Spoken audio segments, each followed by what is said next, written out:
Notice he had a nature like ours.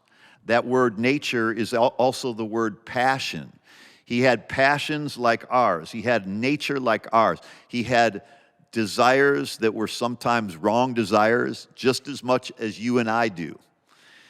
So if you look at verse 17 again, Elijah was a man with a nature like ours, and he prayed that it would not rain, and it didn't rain on the earth for 3.5 years. He was a man with a nature like ours. He prayed, being human. Now we can pray being human. I want you to get this. It says, then he prayed again, verse 18, and the heavens gave rain, and the earth produced its fruit. Now notice James is described as a man with a nature like ours, both in body and soul. He was subject to hunger. He was weary. He was fed by ravens. He was fed by the widow of Zarephath when he was hungry. He was fed by an angel. He suffered affliction. He suffered persecution. He ran away in troubled times. He ran away from Ahab and Jezebel. And he wanted to die. He got depressed. He had sadness. He was like us. He had impatience. He had fears. He had unbelief. But he prayed earnestly. And it didn't rain for 3.5 years. And I want you to see what his prayer was like. What did he pray in 1 Kings 17:1 when James says he prayed that it wouldn't rain and it didn't rain for 3.5 years? Let's look at his prayer.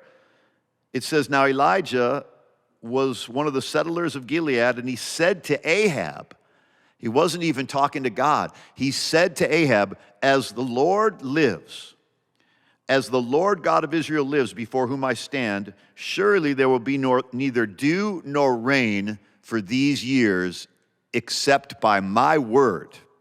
Woo! That's power. And he tells us, James tells us, we can pray like Elijah prayed because we're the righteous. He had problems just like us. He had weaknesses. He had, in his upbringing, he had conditions that tried to keep him limited, just like you and I. He was lonely. He was insecure.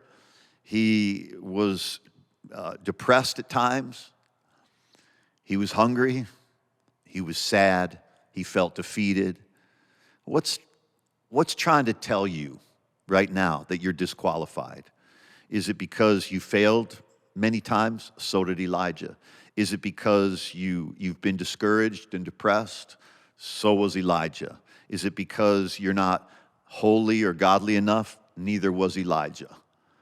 But he was praying on behalf of us so that we would know if he had that kind of power, as flawed as he was, we have at least that much power, as flawed as we are, because we're not praying based on our righteousness. We're praying based on being made the righteousness of God.